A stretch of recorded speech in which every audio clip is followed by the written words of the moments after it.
It's starting to feel like family at this point, and it's really a treat and delight. And what I want to do is I want to open up with a Dvar Torah, word of Torah, on this week's Parsha, that is Parshat Omer. And then from there, we'll transition to chapter 3 of the book of Ruth. I trust all of you did your homework and are ready to go for this risque chapter 3 of Ruth. So here we are at the 28th Excuse day. me, I'm sorry. I'm just going to pause for a moment there. Is anyone having trouble with the audio? If you could raise your hand if you have interference. A couple of people there. We may need to switch, Matt. Okay, I'm switching, and then I'm going to need you to let me know who wants to participate, Caroline. Okay, thank you. Sorry, folks. Let's make that switch.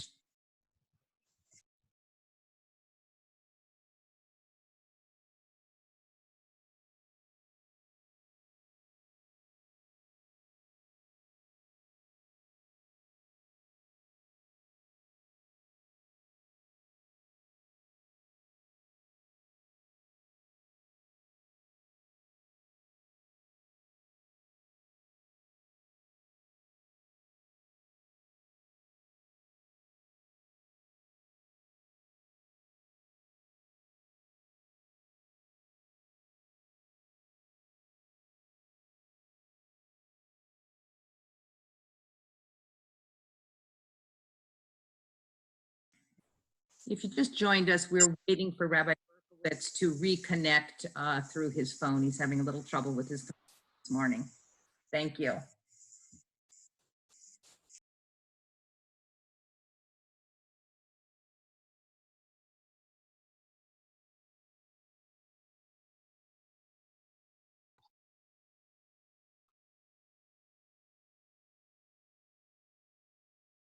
Fantastic. Okay, how's that? Better? Good. Okay, so I said before that what I want to do is I want to begin with a Dvar Torah, word of Torah, on this week's Parsha, Parshat Omer, and then from there we'll transition to chapter 3 of the book of Ruth. So here we are at the 28th day of the counting of the Omer, right? We've spoken about this counting that takes place between the second evening of Pesach, right? And it takes us 49 days until the evening of Shavuot.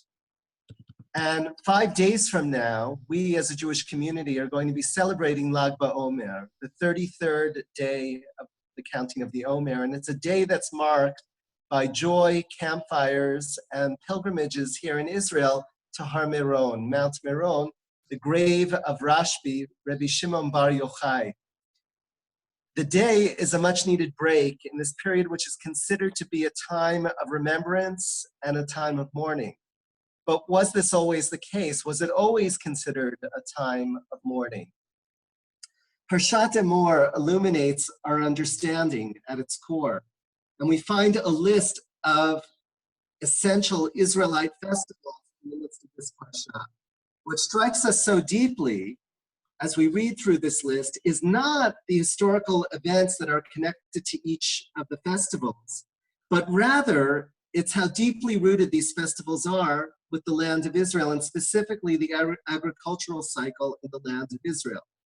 For instance, immediately after Omer describes the observance of Pesach, it says, Daber al b'nei Israel v'amart alehem, speak to the children of Israel and say to them, Ki tavo el haaretz asher ani noten lachem, that when you come into the land that I am giving you, ukitzartem et kitzira, and you engage in the harvest of your fields, ve'veitem et omer reshit kitzerchem el hakohen, then you shall take the first omer, or sheaf of barley, and bring it to the priest and elevate it. This is connected to the ripening of the barley harvest, and it happened after the first day of Passover. That is, on the eve when Passover, the first day of Passover went out, there would be a harvest celebration. From there, we waited another 49 days until we celebrated the ripening of the wheat. And then we were commanded to bring a mincha chadasha, a new offering of grain. We feel powerfully the sense of being rooted to the land of Israel. When we were exiled from Israel, from the land of Israel, after the destruction of the Second Temple, and with the Bar Kokhba rebellion, which ends in 135 CE, it put a temporary end to our working the land, and Sfirata Omer, the counting of the Omer, transformed itself from the primary agricultural connection to one of becoming a period of mourning. We're told in the Talmud that Rebbe Akiva lost thousands of his students to a plague. And many argue that the plague that was referred to in the Talmud is actually an allusion to the Bar Kokhba rebellion. In other words, his students took part in this rebellion against the Roman authorities. And so this period became one of marking a loss of hope, a loss of freedom, and a loss of sovereignty. In our own time, the experience of Rebbe Akiva and his students connects hauntingly to the devastating pandemic that we are all living through now. I am overjoyed to share with you that restrictions in Israel are being lifted as we speak because of successful management and of extremely low mortality rate in the country. But I know well that the pandemic continues to rage in the United States and elsewhere. I pray that we may all return to the days of hope and that this Lag BaOmer, the 33rd day of the Omer, will truly be a celebration and turning point for all of us together. So with that, just want to see your faces. My phone, I can only see one face at a time. I'm just flipping through to take attendance, as it were. There we go. I see Shirley has arrived, our hostess with the most. Great. Okay, and I think we're all ready to turn to chapter 3. As has become our tradition, about 45 minutes after the hour, I will pause to take questions that you have on the text. So I'm very, very excited to be discussing chapter 3. I am sure this is going to be an intriguing conversation, probably akin to the tone of Sex and the City. No exaggeration. The moment that we're taking a look at here is the transformative midnight encounter between Ruth and Boaz. And it opens, essentially opens and closes very much the same way that chapter 2 did. Okay, we find ourselves once again home alone with Naomi and Ruth at the very, very beginning of this chapter, and then again at the end of the chapter. Okay, so home is going to be the bookends. Okay, and remember when we're talking about Ruth and Naomi being at home, again, it's not unlike what it is that we've experienced over the past 6 or 7 weeks or so, the sense of isolation, the sense of loneliness that the two of them are feeling, having returned, at least for Naomi, having returned to Bethlehem in the aftermath of all the loss that she experienced in her life. So much has happened to these women since they've returned to Bethlehem. But what I want you to see here is that their fundamental circumstances have remained the same. The chapter itself is divided into 3 parts. Okay, part 1, for those of you taking notes, part 1 is Naomi's daring plan for desperate times, or perhaps we should say desperate plan for desperate times. Okay, that takes place between verses 1 and 5. The second of the 3 parts is Ruth and Boaz on the threshing floor, verses 6 through 15. And then the third part, the third of the 3 parts, is the homecoming with good news and grain that takes place between verses 16 and 18.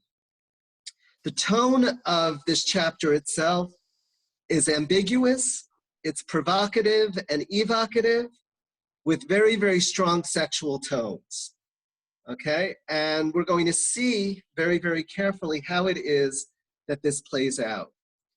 Note well, too, at the very, very beginning of this chapter, we see a transition of Naomi, a very, very dramatic transition of Naomi from being a victim of calamity to being the one that is going to shape her destiny, the destiny of Ruth, and ultimately the destiny of the entire nation of Israel. Okay, so let's jump into the text from verse 1 in chapter 3. And we're going to see how all of this drama plays out. Vatomer la Naomi chamota. Naomi, her mother-in-law, said to her, "Daughter, I must seek a home for you, where you may be happy. Now there is our kinsman Boaz, whose girls you were close to. He will be winnowing barley on the threshing floor tonight. So bathe, anoint yourself, dress up, and go down to the threshing floor, but do not disclose yourself to the man until he has finished eating and drinking. When he lies down, note the place where he lies down and go over and uncover his feet and lie down. He will tell you what you are to do." And then Ruth replied, "I will do everything that you tell me." So let's unpack this. Let's understand Naomi's instructions to Ruth. What is it exactly that Naomi is telling Ruth to do? What is her motivation? And whose welfare is she concerned with? Is she concerned only with her own welfare? Is she concerned with Ruth's welfare? Or is it both of them? How do we understand these somewhat cryptic instructions that she's giving Ruth at this point?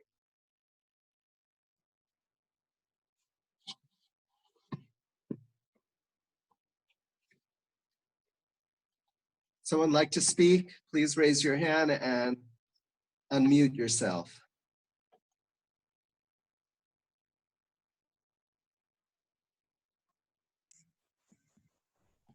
Okay, again, the question is, how do we understand the instructions that Naomi is giving to Ruth right now?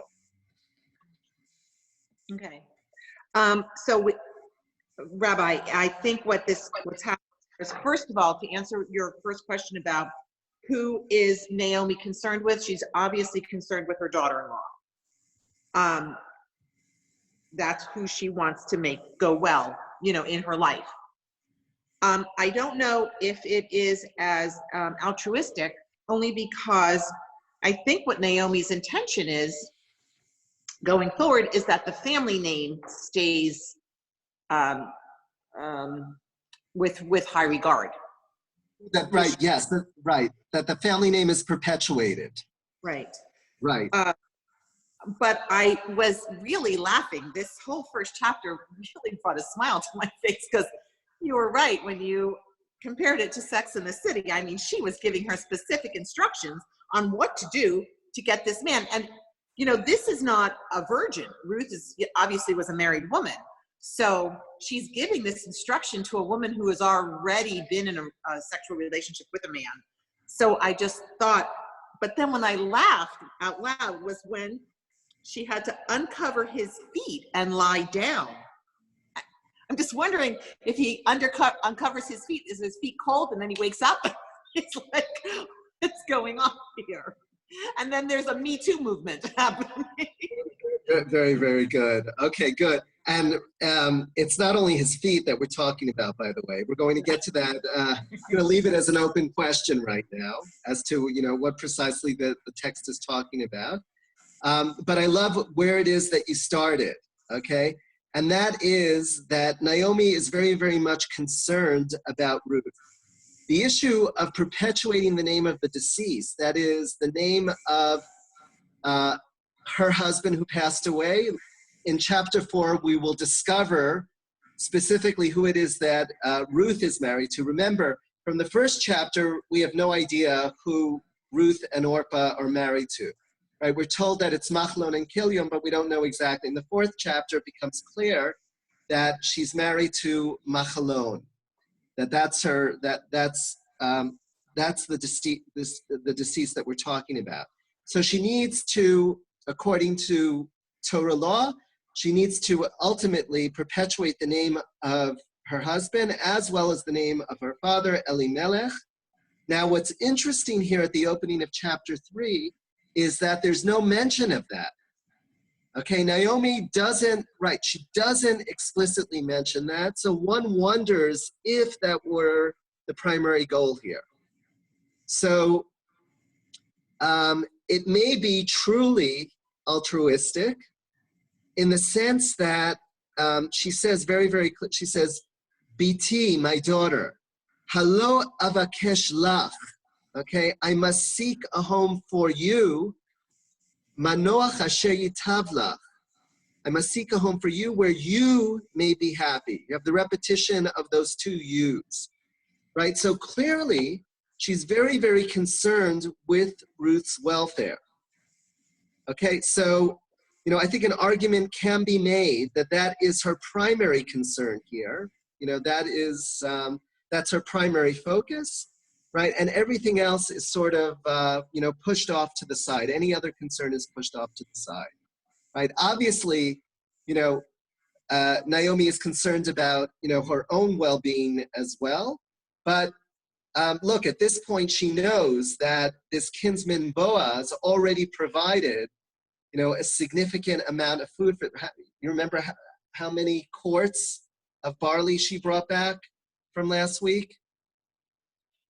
Right, it was about 21 quarts of barley that she brought back. Right, so Naomi knows that if she takes care of Ruth and makes this match between her and Boaz, that things will ultimately go well for her as well. So it's not just that Naomi is self-serving and disingenuous, right? I believe that you know, while that could be option one, and option two could be that she's solely concerned about Ruth's welfare, it doesn't have to be such a stark decision between the two poles. It's probably somewhere in between, right? Such that Naomi knows that if she seeks an improvement in the status of Ruth's lot, she can also anticipate that there's going to be benefit to her as well. Okay, part of what's interesting too here is that one of the medieval commentators by the name of Al-Sheikh imagines more detail being included here in Naomi's instructions, right? And what he does is he has Naomi mention levirate marriage, okay, which we'll talk about more when we get, that's about perpetuating the name of the deceased. And we'll talk about that extensively in the next class in chapter 4. And also speak of the value of coupling with Boaz on other grounds. Commenting on verse 2 that we just read, Al-Sheikh has Naomi explain to Ruth that to be actualized, holiness must be mixed with something that seems forbidden. As example, she discusses the marriage of Jacob to two sisters, which is forbidden according to Leviticus, and the union of Judah and Tamar, which in this retelling was sanctioned by an angel who told Judah to unite with Tamar so that the consummation would not be entirely as it should. Quote, the entire house of Israel depends on your coupling, says Naomi. The very holiness of something great, that is the birth of the Messiah, requires it to contain sin. Very, very interesting. Now remember, that is the exegetical imagination of a great medieval commentator. Okay, that is not the literal sense of this text. As we see in the text itself, there is absolutely no mention of this concern for perpetuating the name of the deceased. So if you pushed me, you know, to give you my commentary on this, I would lean toward altruism here, right? I would lean toward the fact that Naomi is showing Ruth sincere kindness in wanting to take care of her. Notice that the word that's used here is manoach, right? I want to find a place of comfort for you, right? A place of minucha, a place of rest. And how is it that one found a place of rest in biblical times? Remember, the place of rest, the secure place, is either in the father's home or it's in the husband's home. So Naomi is deeply concerned for her future. Right?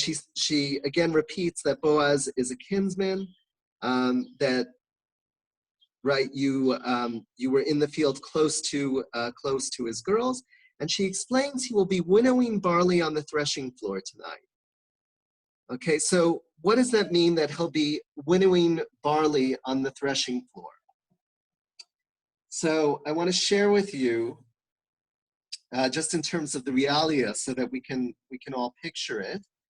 I'm reading to you a commentary. This comes from the JPS commentary on the book of Ruth, and it explains in ancient Israel, right, harvested and bound sheaves of grain were carried by hand or a cart to a large flat area where the grain was pounded on the ground. That's what was called threshing, to loosen the kernels from their hard husks and other chaff. Then, as the prevailing winds of late afternoon came up, the threshers winnowed the threshed grain by throwing it upward. They collected the heavier grain kernels, which fell to the ground.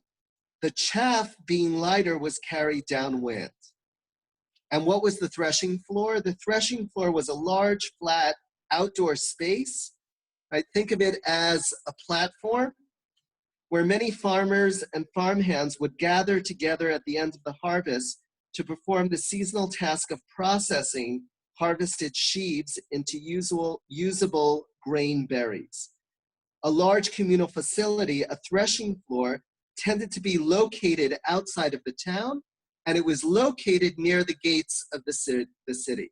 I say that because that's significant as we turn our attention to chapter 4, which talks about, right, this convocation taking place, right, just outside the gates of the city. Okay, so that's where the threshing floor was located.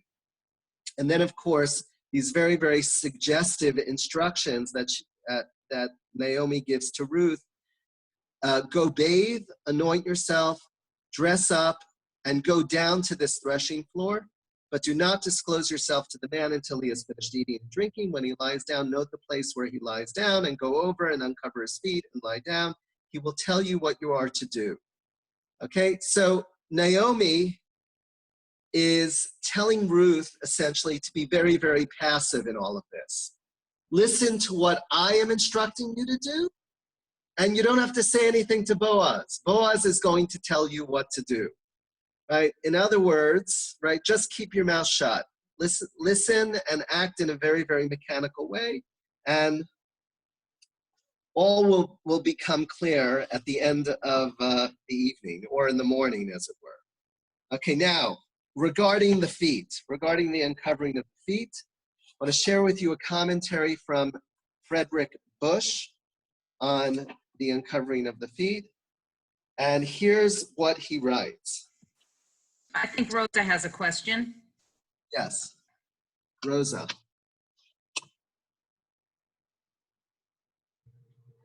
So I have a question about how does Naomi know all of this about Boaz? Is it because she knows him so well? She's had a relationship with him in the past, so she knows his ways? Or is it like that she's so experienced in relationships where she knows exactly how it works? And like, I'm confused about that. So great question, Rosa. So much of this is left to our imagination, okay? Because from the text itself, we have no clue. We have a sense that Boaz is of the same generation as Naomi.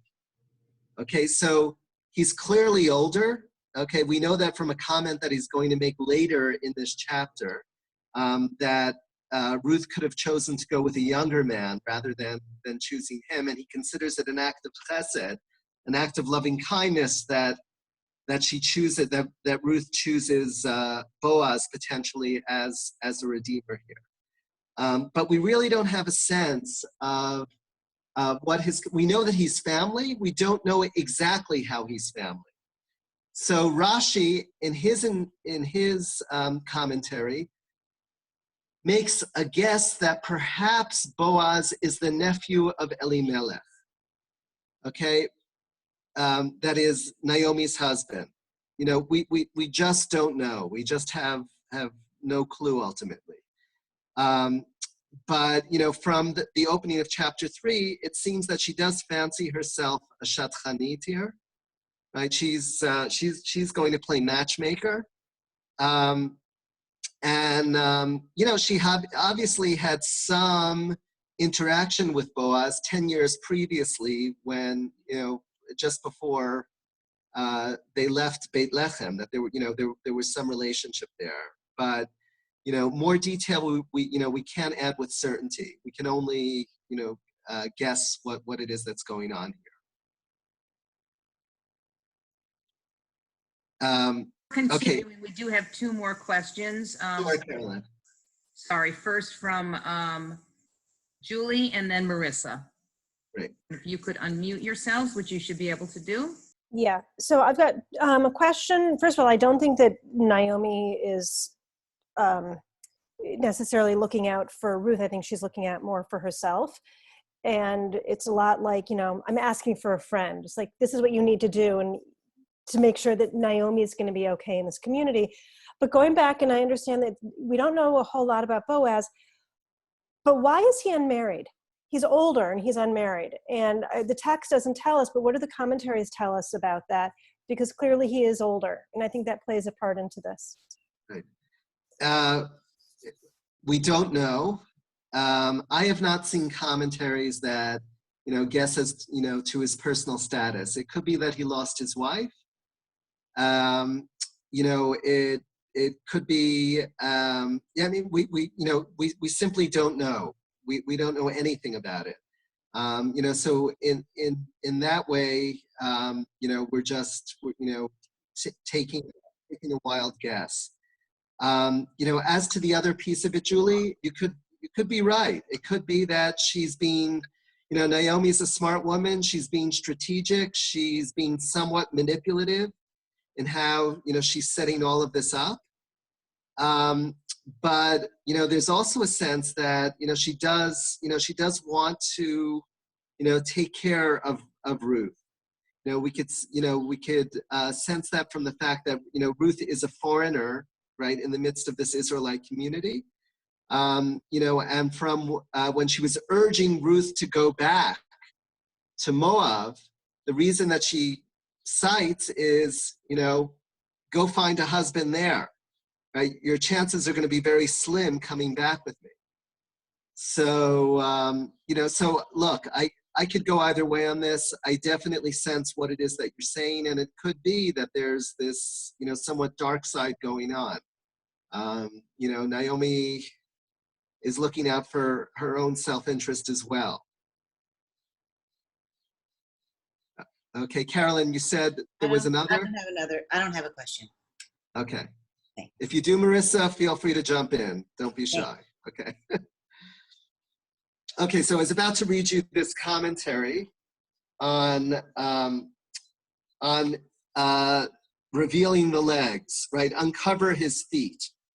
Okay, so here, I see Debbie's got her hand raised. I'm going to go to Debbie in a moment. Let me just read this commentary. Even though it is scarcely probable that the word margalotav, his legs, is functioning here as a euphemism for the sexual organs, it is nonetheless clear that the word is intentionally ambiguous, leaving it quite uncertain how much of the lower half of Boaz's body is uncovered. Second, the use of the verb gilah, uncover, governing a noun for the region of the legs, could hardly fail to bring to mind at least 2 idioms. The use of the expression to uncover the skirt of the father's robe from Deuteronomy, and the similar expression to uncover the nakedness, which we see in the book of Leviticus and the book of Ezekiel, both of which are euphemisms for sexual intercourse. Similarly, though, the verb shochev, to lie down, is used in our passage in the sense to lie down to sleep in verse 4. It also occurs frequently in the idiom to lie down with a woman. In this light, Campbell, another commentator, is indeed correct when he observes that it is quite incomprehensible that a Hebrew storyteller could use such terms all in the same context and not suggest to his audience that a sexually provocative set of circumstances confronts them. Okay? It's no question what it is that's being suggested in the text. But the power of all of this is, right, even with creating this sexually charged scene, right, do any of these characters act out on their impulses? Do Ruth and Boaz act out on their impulses? And it seems not at the end of the day. Debbie, you have your hand raised.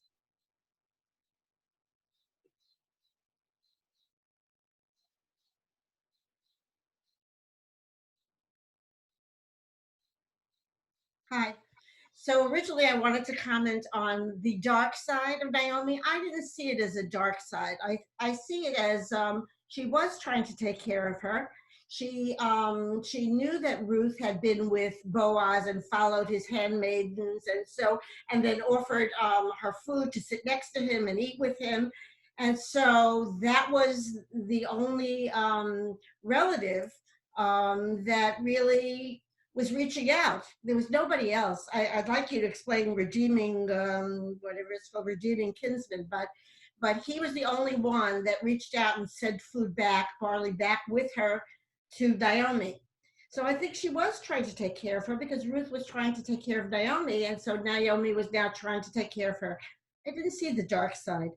And also, if she was unclothing his feet, why did he wake up later in the middle of the night? Obviously, they weren't having sex because he said in the middle of the night, the man gave a start and pulled back. There was a woman lying at his feet.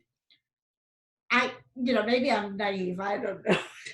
But I didn't see it. I mean, she was reaching out to him. She was doing what Naomi told her to do. Obviously, she wasn't turned off by him to begin with because she came back and talked to Naomi about this kinsman.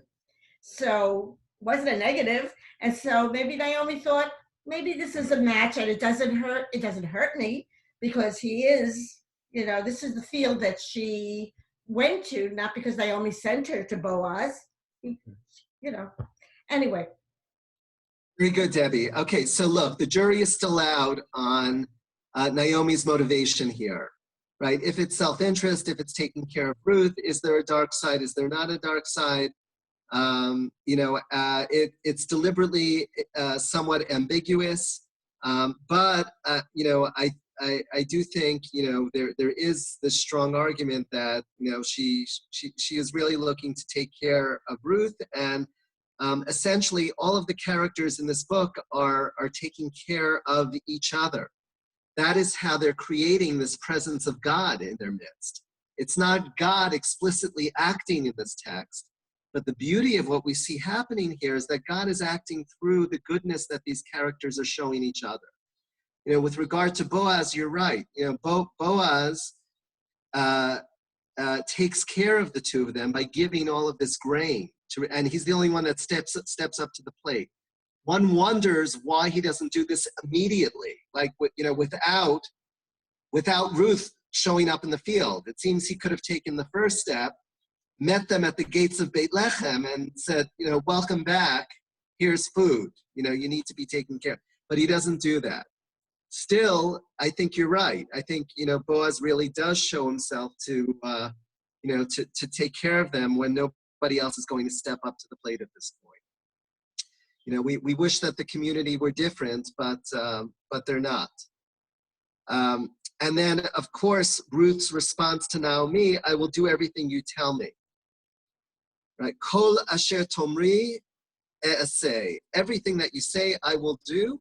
When I read this, I haven't seen a commentary like this, but when I read this, I immediately thought of the Israelite response when God offers Torah, when God gives Torah to us.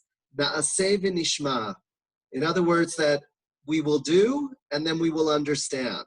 Right? There's this total acceptance, on our part of commitment, that's being presented to us. So just like the Israelites commit to accepting Torah, so too does Ruth commit to Naomi at this point. Whatever you tell me to do, I'm going to go out there and do it. Because I trust that it's going to be for the good of me and you and, the big picture. So let's continue verse 6. Okay, we have a couple more people who wanted to make comments, unless you want to move forward and then pause again. Fantastic. Let's take the. This is great, Carolyn. Let's take. Okay, so let's go with Phyllis, then Julie. Phyllis, just remember to speak up. Yes, is that okay? Yes, that's great. Thank you.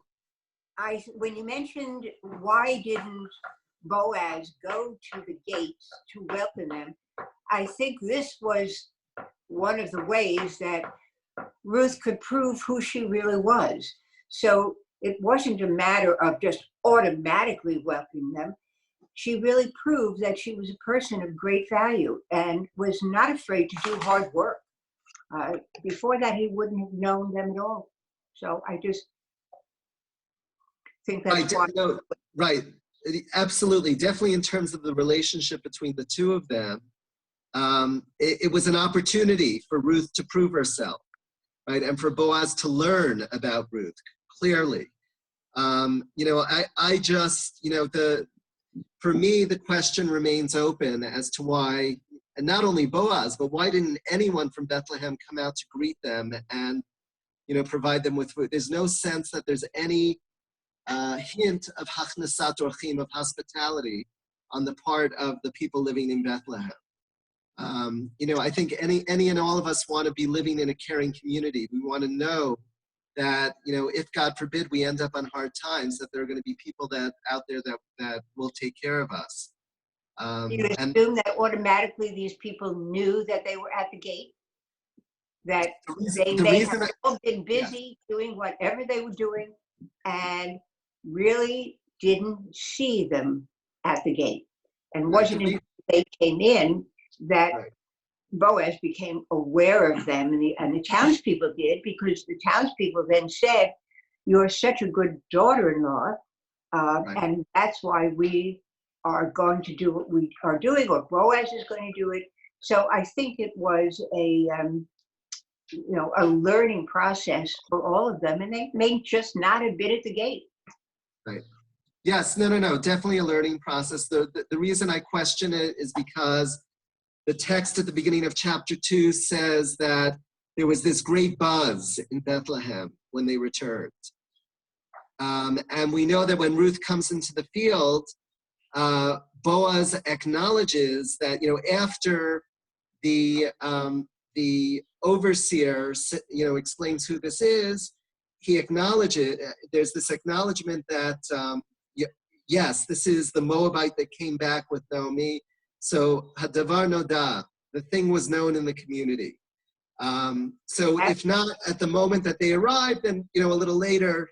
But very, very good comments and questions. Carolyn, who's next? I was just going to make the comment that although the story is only like 10 pages long or something, which is very, as literature goes, is very short. The time frame is actually somewhat interesting, that they arrive at the beginning of the barley collection of barley harvest, and she's gleaning through the entire harvest, which is probably 2 to 3 months. So during that time, Ruth and Naomi both are endearing themselves not only to Boaz, but to the community as well. So by the time Naomi is telling Ruth to basically go, seduce Boaz, Boaz knows who she is. She knows who Boaz is. And I think they've got much more of a plan. It's a much more deliberate than when you read this at first reading. It's like this all happens in like 4 days. It doesn't. Right, it doesn't, exactly. No, that's how you have to view this. It happens, over, more of an extended period of time, over a number of months. Mm-hmm. Okay, remember, right, the barley ripens, right, it's ready to be picked the day after the first day of Passover, right? And right then it's completely harvested, and after the barley harvest, at the beginning of Shavuot, it marks the beginning of the wheat harvest. Right, and that's when this new offering is brought. Okay, but that's only the beginning of the wheat harvest. At the end of chapter 2, notice that it says, right, gleaned until the barley harvest and the wheat harvest were finished. Right, so as you're pointing out, Julie, and I'm glad you did, it's more of an extended, timeline that we're talking about. You're right. 4 chapters would give us the sense that it happens over a few days, but it's not. It certainly isn't a few days. It's happening over a number of months. Period. And Debbie? When the Yemenites came back to Israel after 1948, they came with multiple wives. Was Boaz allowed to have more than one wife? Definitely a possibility that he had more than one wife. There's no question about it. Okay, in biblical times, that was permitted. It was only in rabbinic times that we did away with polygamy. In Western world. You're waxing sentimental for ancient times there, is that? I have my hands full right now. Verse number 6. She went down to the threshing floor and did just as her mother-in-law had instructed her. Boaz ate and drank, and in a cheerful mood went to lie down beside the grain pile. Then she went over stealthily and uncovered his feet and lay down. In the middle of the night, the man gave a start and pulled back. There was a woman lying at his feet, exclamation point. Right? Of course, we don't have the exclamation point in the Hebrew, right? But there you see it in the English. I just noticed let me just see, there's another commentary that I wanted to share with you.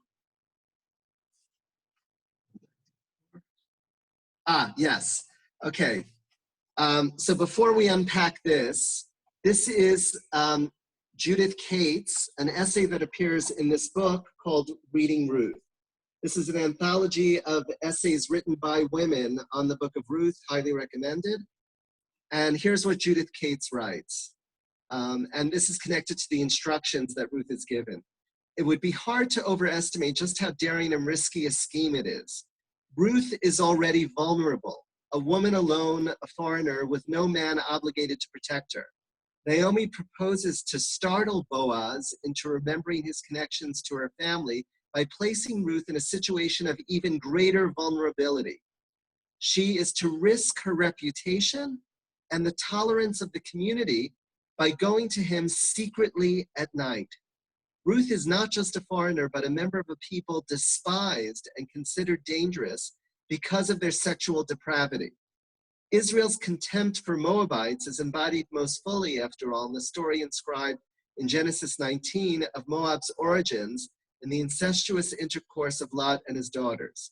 Naomi proposes that Ruth, the Moabite woman, deliberately cast herself in the role of seductress, making herself sexually attractive and hoping that Boaz's response will continue to be one of kindness and generosity. Perhaps to minimize the potential scandal, Naomi instructs Ruth to take initiative only to the point of attracting his attention. Then she prescribes the conventional submissive female role, waiting for him to tell her what to do. The text heightens the drama and deepens our understanding of Ruth's character. We have to imagine Ruth waiting anxiously until midnight when Boaz wakes up in a panic, discovering an unidentified woman lying next to him. Okay?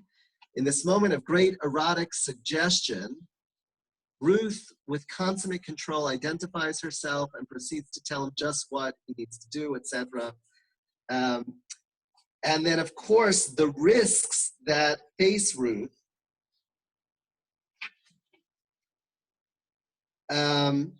since Ruth has not contracted a new marriage, she is still the wife of Machlon. So Boaz could charge her with failing in her family responsibilities and possibly even brand her an adulteress. Another possibility, Boaz could use the night's opportunity for his sexual pleasure and then with male bravado malign her character and perhaps even charge her with prostitution. A third possibility, he could deride her request for marriage to him, the wealthy and the powerful landowner, as delusions of grandeur. Yet Ruth raises neither question nor objection, but simply responds, "All that you say, I will do," demonstrating once again the radical extent of her commitment to and trust in Naomi. Okay, so how does all of this play out? She goes down to the threshing floor, and it says that she did just as her mother-in-law said. Boaz eats and drinks. He's in a very, very happy mood, lies down beside the grain pile. What is the significance of the text telling us that he's lying by the grain pile? Frederick Bush explains the following: a minor detail, but yet important for the execution of the plan. The phrase suggests an area separate from the other sleepers and accessible to the waiting woman, that is, to Ruth. Is this detail another hint of that blessed chance which aids these women in their struggles for life? Earlier, Ruth happened to come to the field of Boaz. Does Boaz happen now to lie in the corner of the threshing floor? We cannot be sure. Okay, but either way, the text is telling us that the location is strategic. It's set apart from where the other laborers are sleeping.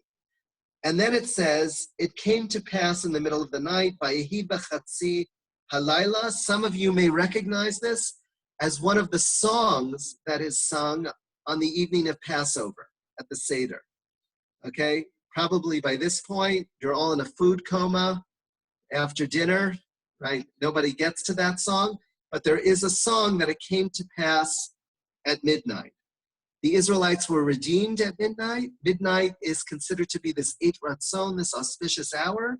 And even this verse from Ruth is quoted in that song, that it came to pass at midnight, right? This is a very, very important turning point in the story.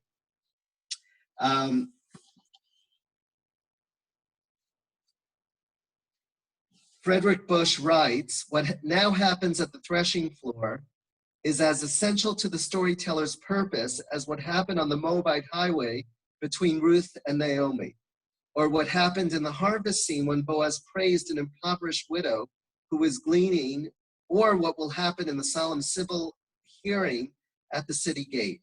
At each of these points in the story, a moment of choice is presented to both actors and audience. And at each of these points, the choice is made in favor of what righteous living calls for. Okay, you heard that? That it's a moment of choice where we locate ourselves now. And the choice is going to be made vis-a-vis what it is that righteous living demands. So what does it say? It says, the Hebrew word is vayecherad ha'ish. Okay, in the English, it says that the man gave a start. Okay, but that's in the Hebrew, a better word is the man trembled. He was seized by great fear. Okay, some of you may notice in the Hebrew word, chared, charedim. Okay, that's where the ultra-Orthodox get their names from. Okay, why? Because they tremble in the presence of God, right? Fear is the dominant characteristic in their relationship with God. That's why they're called charedim, right? The tremblers. So it's telling us that Boaz literally trembled, right? And there was a woman lying at his feet.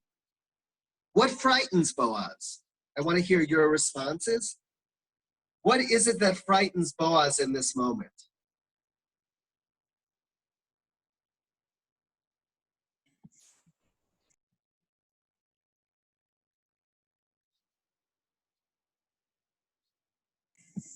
Lisa, did you want to comment?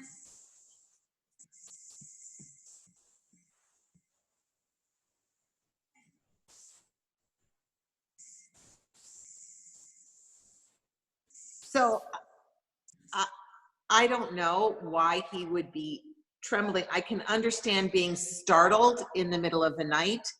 I don't know if he's worried, because I don't think he would be worried about being accused of harming her. She's in his bed. Maybe what he's concerned about is his own feelings for her. And maybe he's afraid that his own feelings may not be appropriate.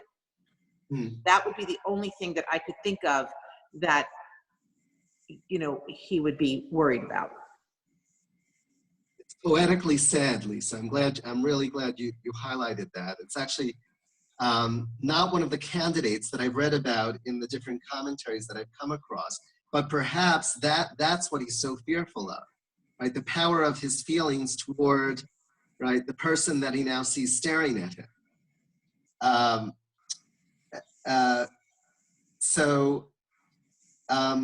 Tamara Eskenazi, in her commentary, writes the following. Perhaps we are to suppose that Boaz did not recognize Ruth because it is dark and he is startled, or perhaps because she's so transformed in her new garb that he cannot tell she is the woman he had previously met in the field, right? Or maybe he does recognize her, and as you're pointing out, it's his feelings that make him tremble. The Midrash suggests that Boaz may not realize that this night visitor is human. Ruth Rabbah, which is a collection of Midrashim on the text, and later Rashi explained that Boaz fears it is a female demon that he's being confronted by. Such figures appear in ancient Near Eastern sources. One of these is Lilith, whose very name is evoked by the night, Lila. Okay, Ruth Zuta imagines him saying, if you are a spirit, go away, and if you are human, let me know.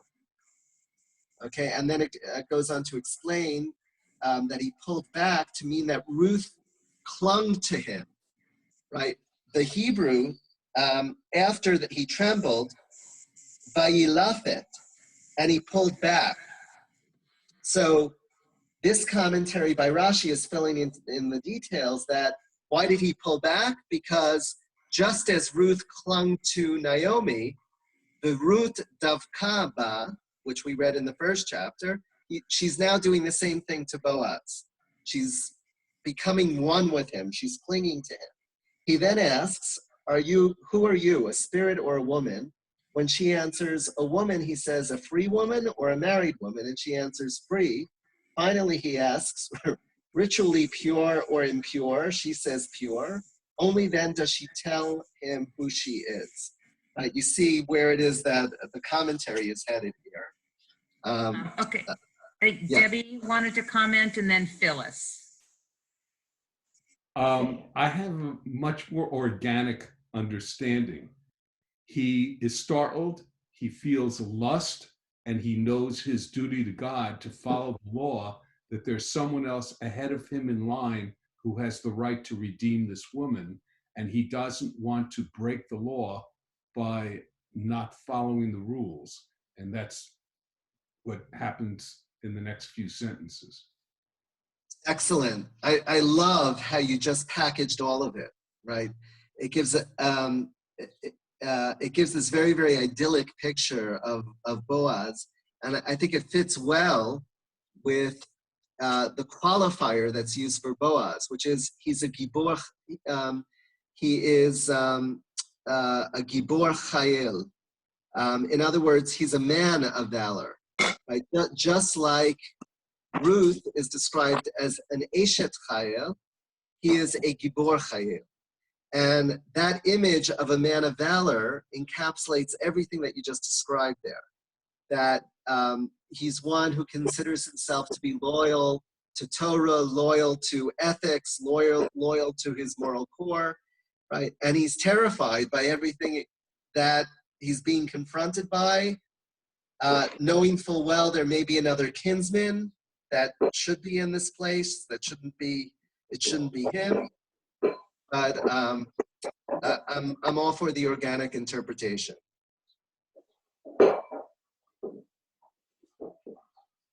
Next. Phyllis. Next question. Phyllis? Speak up. When I don't know that it's absolutely similar, but when Jacob wrestles with the angel all night long and defeats the angel, we never know who that is. Similar to maybe the fear that, as you said, he was dealing with a spirit, not somebody real.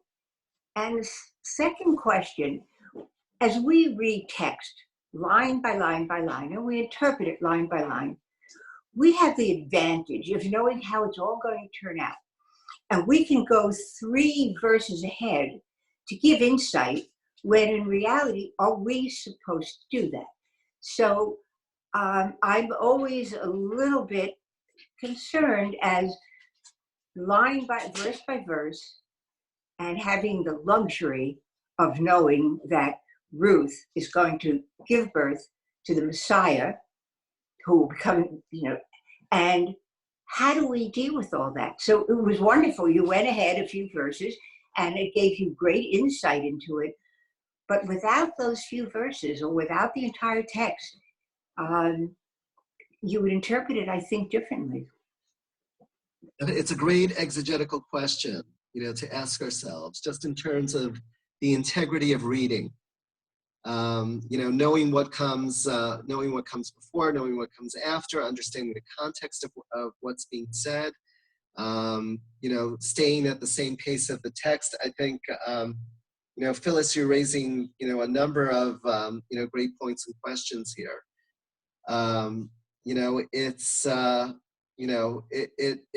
It's true. I mean, we know we're in a very, very different position from the characters that are pushing and pulling the action, the characters that are on stage, right? We have a sense of what's to come right around the corner. You're absolutely right. I love that you went to that moment of Jacob wrestling, because after Jacob wrestles with that, assailant, there's, a very, very similar response of awe, of fear, of trembling, and that's where we are now. So, and the fact that it happens in the middle of the night, it's not crazy to think that this might be happening in a dream for Boaz, so he's got to come to before he realizes, what it is that's really happening in the midst. Okay, Carolyn, is there another comment or question before I go on? Yeah, Okay. it's like Carol has a question or comment. No, I just wanted to say, as Julie pointed out, it's taking over a period of months, and his fear, I think, should have obviously has been overtaking his feelings the entire time, whereas I think they thought that he would make more of a forward move to take her in if he's the redeeming kinsman earlier. So I think Naomi, by sending Ruth out, is making that step to make sure that he will take her. And him being afraid is all of his fears that he didn't make the move first. All of a sudden it's there right in front of him.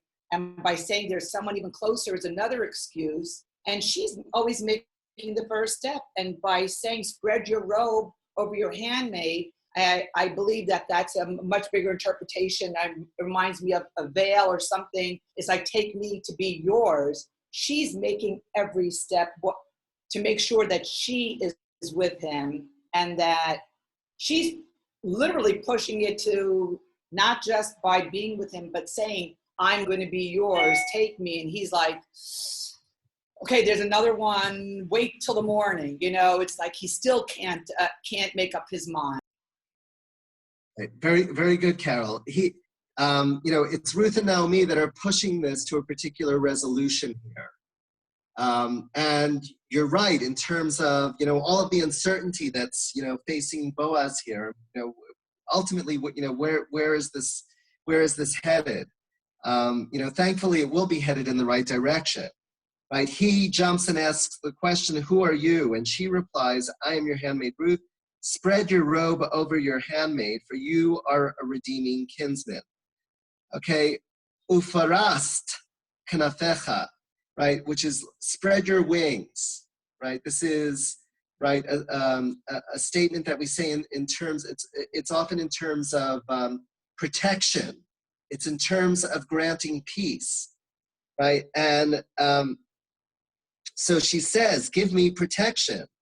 And when she says, Goel ata, right, you are a redeemer, right? We have all sorts of questions about, what exactly this means. I know I mentioned, it was last class in terms of this, that biblical law describes 3 instances in which one can be a human redeemer. Okay, the first case is settling blood vengeance, which is from Numbers 35. The second possible case is redeeming a relative from servitude, which is Leviticus 25. And the third possible case is C, buying back a poor relative's land that was sold, which is in Leviticus 25. Okay, none of those legal cases really apply to what it is that's going on here. So all of the commentaries that I have read, and I've read a goodly number of them. I'm going to show you what we're talking. These are the various commentaries that I've read. All of them seem unanimous that the word goel here is redeemer is being used in a very, very general sense. And it's being used in the sense of asking protection for a poor relative, okay? That is the only sense that it's being used at this point. It's not being used in the context of Levirate marriage, which we've spoken a bit about, okay? Perpetuating the name of the deceased. And then look at how it is. At this point, it could have gone either way. After Ruth stopped speaking, either, Boaz could have exploded in a number of different ways. Okay, but instead, look at how beautifully he responds to Ruth. He exclaims, "Be blessed of the Lord, daughter. Your latest deed of loyalty is greater than the first, in that you have not turned to younger men, whether poor or rich. And now, daughter, have no fear. I will do on your behalf whatever you ask, for all the elders of my town know what a fine woman you are. But while it is true I am a redeeming kinsman, there is another redeemer closer than I. Stay for the night, then in the morning, if he will act as a redeemer, good, let him redeem. But if he does not want to act as a redeemer for you, I will do myself, as the Lord lives, lie down until morning." Okay, so first of all, Boaz says, gives her a blessing, and then says, your latest deed of loyalty is greater than the first, right? Hitaft chazdech ha'acharon min harishon. So, of course, the question I'm going to ask all of you is, what is Ruth's first deed of chesed, of kindness? Mother. Her hand up before that. So, Ellen? It seemed to me that Naomi had an inkling that Boaz could be having like the sweets for Ruth, because he treated her so specially when they first came into the field, and he allowed her all those special like gleaning things that we talked about last time. And then, kind of like what Julie was saying, time is happening, and nothing is happening between them. And so Naomi sort of pushes the envelope a little bit. Okay, good, Ellen. Okay, and what do you think when Boaz says, right, that this deed of loyalty is greater than the first? What was her first deed of loyalty? What is Ruth's first deed of loyalty, or her first act of loyalty or kindness? To go with Naomi after her husband died. Very good. Okay, so that's one candidate here. Okay, we could say that that is the first deed of loving kindness that she performs. It's pledging allegiance to Naomi, her mother-in-law. Okay, someone else out there, give me another possibility here in terms of Ruth's first deed of loving kindness. Julie? No, I'm sorry, Lisa. I think it has to do with her ability to work. She works very hard to maintain physically, in the fields. And Otherwise, she and Naomi, Naomi could starve. So she's willing to do the work. Good, Lisa. So that when Boaz says this, it's specifically within the context of Boaz's familiarity with Ruth, meaning the encounter that took place in chapter 2. It's the encounter with Ruth's work ethic, that she is coming to provide, she's there to gather food, to provide food for the two of them. So this is another act of chesed, and perhaps that's the one that he's referring to. Excellent. There's one more. Rosa? So when she ate the food that Boaz gave her, she took portion of it home for Naomi. Could that be another act of chesed? Okay, so now I'm discovering, Rosa, that there are 4 possibilities here. You just added another one, not the one that I was thinking of. But you're right. That could be another act of chesed here. So you can see there are many gestures that Ruth has made in this vein. Okay, the one that I'm thinking of is actually a very, very difficult one, in that it's easy to miss it and pass over it. And that is the one related to taking care of Machalon, her deceased husband. When Naomi is urging, this is in chapter 1, when Naomi is urging her daughters-in-law to go back, she says the following: "Turn back each of you to her mother's house. May the Lord deal kindly with you as you have dealt with the dead and with me." Okay, so that's also another candidate as to what Boaz might be referring to here.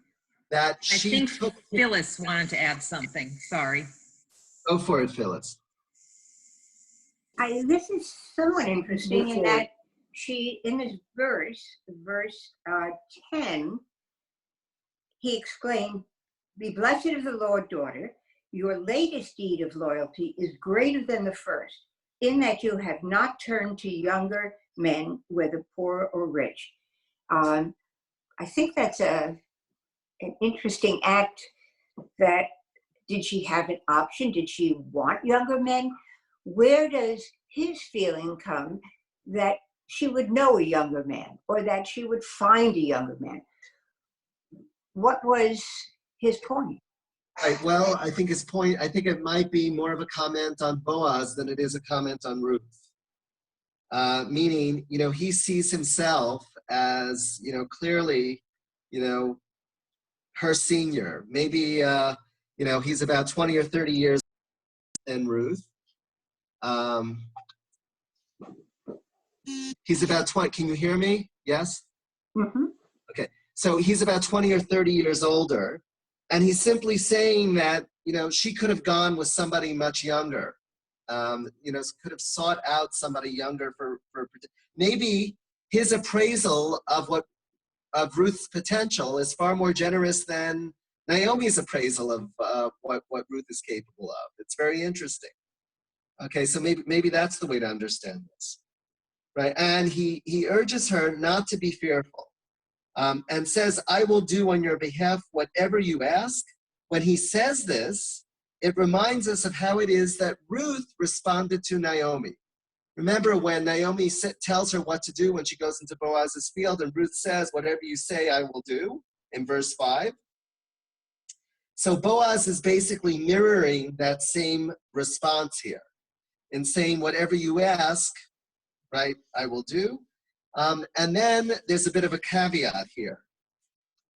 "For all the elders of my town know that you're a fine woman," right? Notice that the expression that's used here is "eshet chayil at." You are a woman of valor. Okay, and now know this. It's true, I am a redeeming kinsman, but there is one who is closer than I. And then he says to her, "Stay for the night, then in the morning, if he will act as a redeemer, good, let him redeem. But if he does not want to act as a redeemer for you, I will do so myself, as the Lord lives. Lie down until morning." Okay? And so what does she do? She lays at his feet until dawn. Okay, why does he want her to stay there until morning? Right, most likely this is an act of protection. It's an act of, right, spreading his protective presence over her. He doesn't want her to be wandering in the night. Let her sleep here. And then we're told that she rose before one person could distinguish another. For he thought, let it not be known that the woman came to the threshing floor. And he said, hold out the shawl you are wearing. She held it while he measured out 6 measures of barley, and he put it on her back. Okay, so what is Boaz's comment about here? Let it not be known that the woman came to the threshing floor. Why does he say this to Ruth? Julie. I have a question before that, but I think he didn't want it known that she came to the threshing floor because as perhaps only those that were working were allowed to be at the threshing floor, because she was like poor and collecting everything. So I'm not sure that they want all of the poor people at the threshing floor. But my question actually is about verse 12. But while it is true that I am a redeeming kinsman, there is another redeemer closer than I. So the first question I have is, who is that? And then also, what is the, we talked about what a redeemer can do, but what makes somebody a redeemer versus somebody else? Is it just that they've got wealth to like purchase something? And then what is the hierarchy and how would they know the hierarchy of of who can be a redeemer? So first of all, in terms of Goel, the redeemer that the book is talking about, okay, I mentioned before that this idea of being a redeemer is not related to any of the 3 legal categories that the Torah describes, but rather it's about one who is going to protect the poor. In this case, it's about the relative, closest relative, that is capable of protecting Ruth and Naomi. Okay, that's what we're talking about. In other words, that can provide them with food that can sustain them. So in that case, yes, we're talking about a person with means. And in terms of the hierarchy, we're talking about the closest familial relationship to Naomi. Okay, who is it that has the closest familial relationship? So there's all sorts of conjecture as to who this closer redeeming kinsman may be. One of the commentaries that I read said that perhaps it's Elimelech's brother. Okay, and that same commentary speculates that Boaz was Elimelech's nephew. So obviously, right, the brother, or in this case, the brother-in-law of Naomi would have been, the obvious choice to be the Goel, the redeeming kinsperson, because of a closer familial relationship. That's how the hierarchy would have worked. Okay, and that's his hesitation here. What's funny to me is some midrashim read the Hebrew. It's very, very interesting how the Hebrew is constructed. It says in verse 13, Lini halayla, okay, rest this night, the hayava boker, and when it comes to pass in the morning, im yigalech tov yigal. So the English, it translates it as, if he will act as a redeemer, good, let him redeem. So one midrashic reading of this is that the name of this other familial connection, this relative, is Tov. His name is Tov. Okay? So read it not as good, he will let him redeem, but rather that the person's, just like in modern Hebrew, the name wouldn't be Tov, the name would be Tuvia. Tuvia. Okay? So it's claiming that perhaps the Redeemer's name that should be acting in this capacity, his name is Tov. I believe that the Midrash is a bit of a stretch here. I believe the literal sense is exactly as you see it, but interesting nonetheless. So in the JPS commentary, it says that the reason that Boaz says, let it not be known that the woman came to the threshing floor, this statement indicates that Ruth's visit was compromising and needed to be kept private. Boaz is motivated by the wish to protect Ruth's responsibility as an Eshet Chayil, and perhaps his own as well.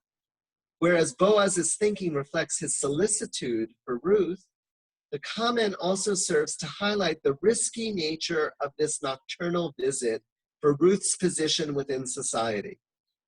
Hubbard writes, quote, one can easily imagine what impression their meeting would create among the Bethlehemites. An old man victimized by a seductive Moabitess, a clandestine lover's tryst, a conspiracy to get around the law.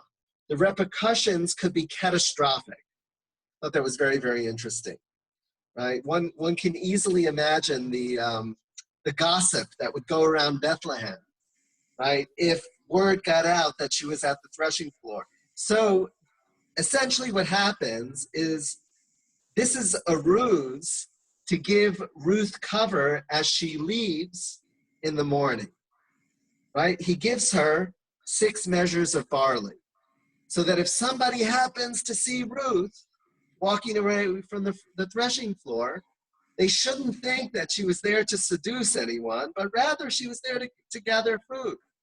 That's what all of this was about. Carol, I just saw your hand go up. Yes, Carol. I read somewhere or something though that was common that the prostitutes would go to the landowners and sleep with them to bring back to bring back wheat to their families. That was one thing, and the other thing is the whole time that they're going after Boaz. I mean, it says that she happened upon Boaz's fields. Maybe the first in line kinsman was not a wealthy man and did not own land, and she did not want to end up with him. And Naomi did not want Ruth to be there, so she let him go to Boaz and push him that direction because he was the wealthier one, and the first in line would never be able to do anything for her. So maybe the first one in line is not a wealthy man, and Boaz, they were after Boaz. It's a very good conjecture. It could be that first in line didn't have the means to take care of them, right? The first in line was stretched, as it were. So maybe that's, you're hitting on, the precise issue. It will become clearer as we get to, to chapter 4, if that is indeed the case. What's intriguing to me about the first thing you said is I haven't read commentary like that. It seems to make sense what you're saying, Carol. But what I'm surprised by is that it's not mentioned in this commentary, which is a very authoritative. This is the JPS Bible commentary. They don't raise that as a possibility or a concern that she might be called a prostitute, but it makes sense that might have been what was happening in those days. So I hold it out as a possibility. Okay, the threshing floor incident closes. She heads back to town. She came to her mother-in-law, who asked, "How is it with you, daughter?" She told her all that the man had done for her, and she added, "He gave me these 6 measures of barley, saying to me, 'Do not go back to your mother-in-law empty-handed.'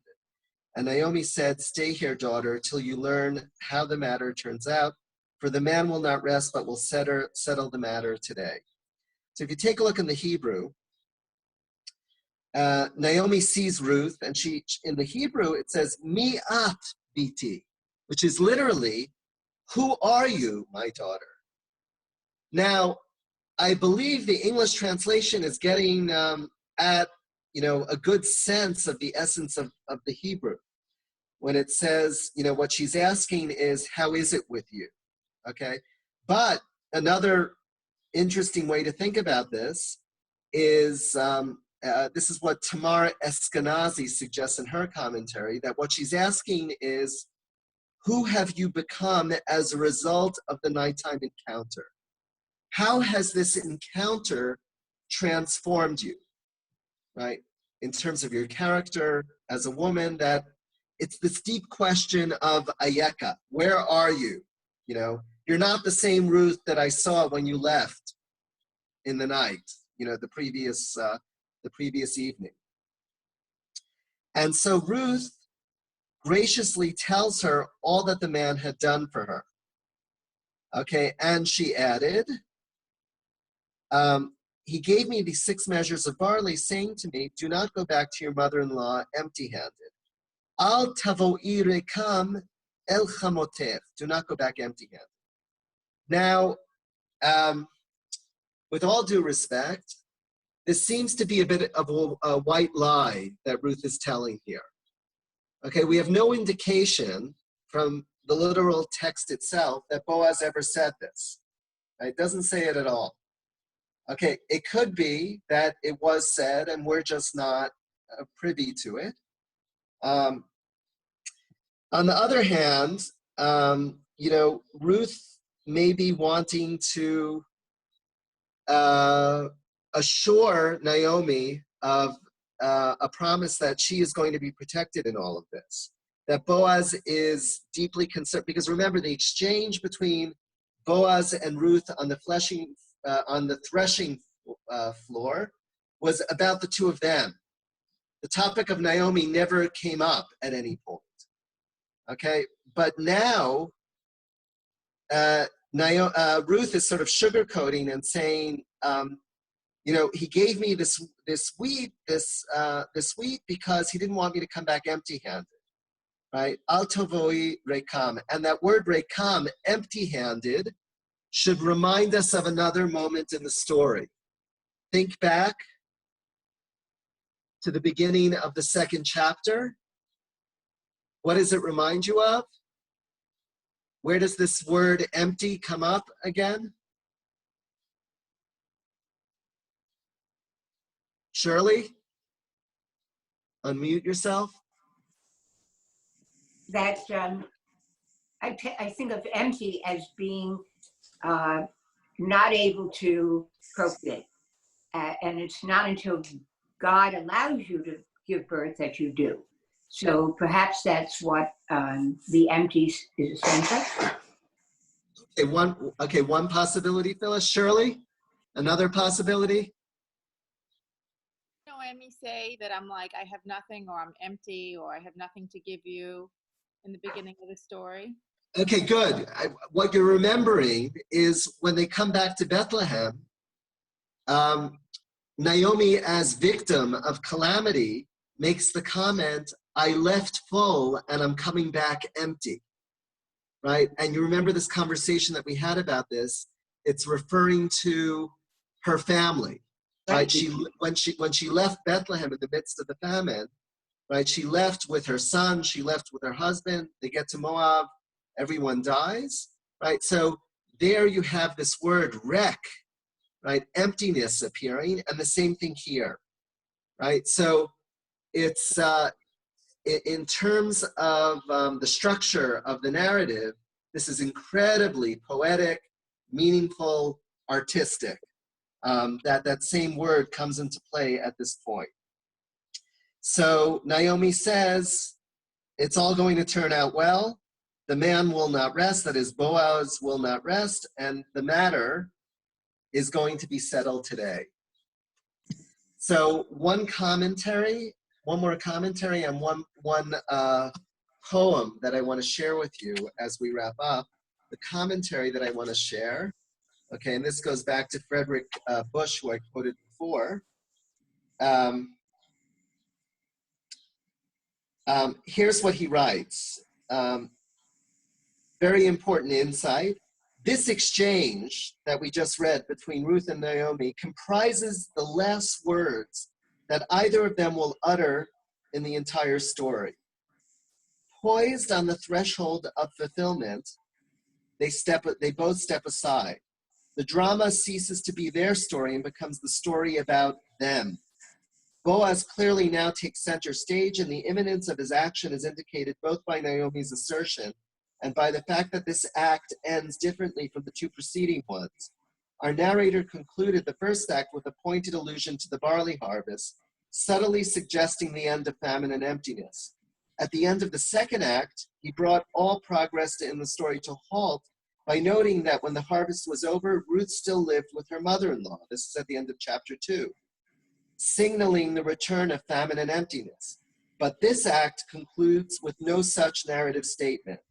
Our narrator leaves ringing in our ears only Naomi's supremely confident words that Boaz will not rest this day unless the matter is settled.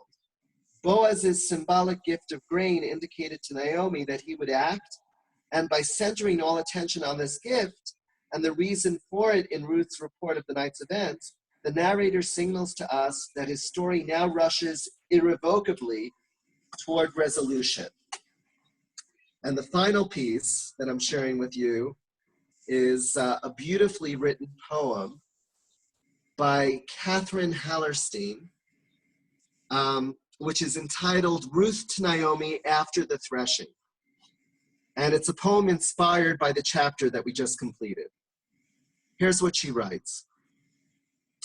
And she went down unto the threshing floor and did according to all that her mother-in-law bade her. Without understanding them, I followed your words, hiding in shadows of the granary, while threshers, men and boys, ate well and drank. They fell asleep on bales of hay, their sieves scattered across the piles of winnowed grain. As careless as the bawdy jokes and songs they left off, mid-verse, slipping into dreams. Stone walls absorbed their even breathing and fresh dust from beaten husks. I held my breath as Boaz, laughing, a little drunk, yawned, belched, then lay down by a heap of corn and slept. As you instructed, I came softly to that spot, uncovered his feet, their calloused heels, worn arches in repose, and curled up there. At midnight, he turned over, brushed his foot against my scarf, and suddenly sat up. Who are you? His words probed into the dark. To him, the rough-edged shadow, darkness on pure dark, not knowing why, I answered, Ruth, your handmaid. Spread your skirt upon me. You are a near kinsman. His reply blessed me as daughter. He praised me for kindness shown to you, Naomi, and to him, old man, whose grace you asked through me. I never thought to follow after young men, rich or poor, or any man, since Machlon, for when I followed you, I found my way through grief. He called me daughter again and virtuous. His beard tickled my ear. I shivered in the warmth of this man's breath as he explained your laws, that let the nearer kinsman of the dead be first to choose the widow and the land. I started to stand up. He told me, sleep. And just before the dawn broke, helped me leave unnoticed as the moon slipped from the sky. Indigo turned violet, and the sun inched up to gild the rooftops, brilliant as the barley he poured in my heavy cape. You ask me, daughter, who are you? I'm filled with dreams. The chaff of widow falls away. So I am giving Catherine Hallerstein the last word. And with that, I put it back into your hands, Carolyn. Wow. That was just a really beautiful way to end the class. What a nuanced poem. Beautiful, just really beautiful. I want to thank you, Rabbi Berkowitz, for your wonderful teaching, and everyone on the class for your lively participation.